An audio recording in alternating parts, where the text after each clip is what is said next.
Hej ti, da ti, da li znaš gdje su skrivene velike želje malih ljudi?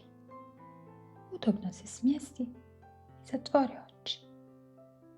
Ja ću ti otkriti veliku tajnu malih ljudi. U Cvjetnoj dolini, gdje su mirisi livade i kamilice ispunjavali vazduh, živjela je pčelica Zumi. Zumi je bila mlada i energična, ali pomalo tvrdoglava.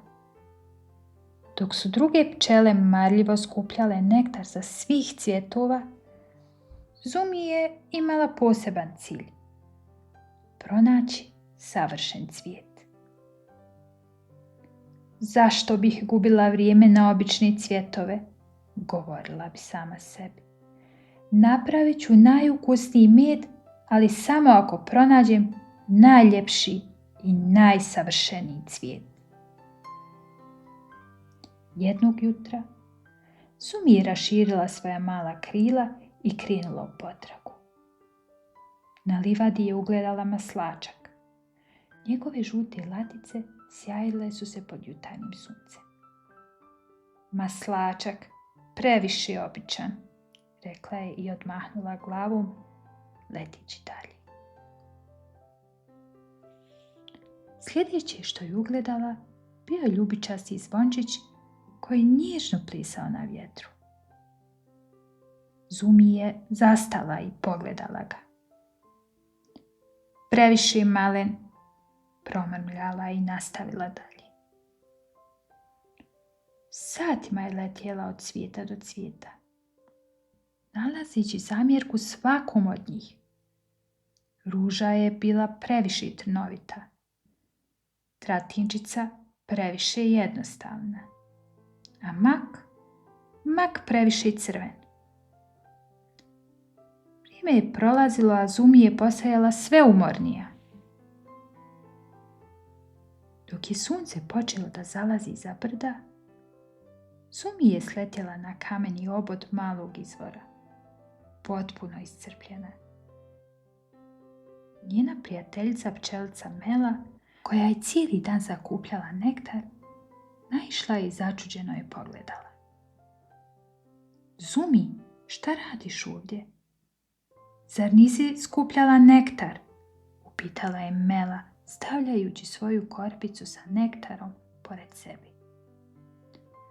Tražila sam savršen cvijet, ali nijedan nije bio dovoljno dobar, odgovorila je Zumi, spuštajući pogled.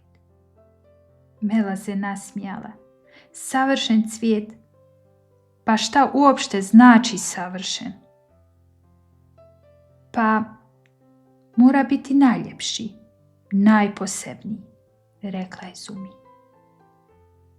Ah, Zumi, rekla je Mela, nježno je gledajući. Svaki cvijet je poseban na svoj način. Maslačak je običan, ali njegov nektar daje poseban okus medu. Zvončić možda izgleda malen, ali nosi više nektara nego što ti misliš. Čak i cvijet koji izgleda neugledno može imati miris koji privlači pčele iz daleka. Zumi je podigla pogled. Ali kako da znam koji je pravi? Pravi je svaki onaj koji te čeka, odgovorila je Mela. Savršenstvo nije ono što vidiš očima, već ono što cvijet pruža srce. Zumi je razmišljala o Melinim riječima. Sjetila se maslačka, zvončića i svih cvjetova koje je tog dana ignorisala. Imala si pravo, Mela, rekla je Zumi. Izgubila sam cijeli dan tražeći nešto što ne postoji. Još nije kasno, rekla je Mela, pokazujući na livadu koja je i dalje blistala pod zalazećim suncem. Sutra je novi dan. Sljedećeg jutra Zumi je letjela livadom sa novim stavom. nije tražila savršen cvijet. Prihvatala je svaki cvijet koji joj je ponudio nektar. Kada se vratila u košnicu, njen med je bio pun bogatog okusa, jer je nosio raznolikost svih cvjetova koje je posjetila. Shvatila sam, rekla je Zumi svojim prijateljicama. Savršenstvo ne postoji, ali svaki cvijet ima svoju vrijednost ako ga gledamo srcem.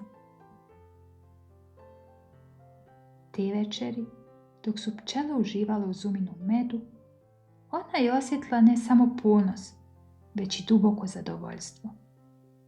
Naučila je da ljepota nije u izgledu, već u onom što je u suštini. Stoga ne zaboravi, savršenstvo je iluzija. Prava vrijednost leži u prihvatanju posebnosti svake stvari i svakog od nas. Zanimljiva priča, zar ne?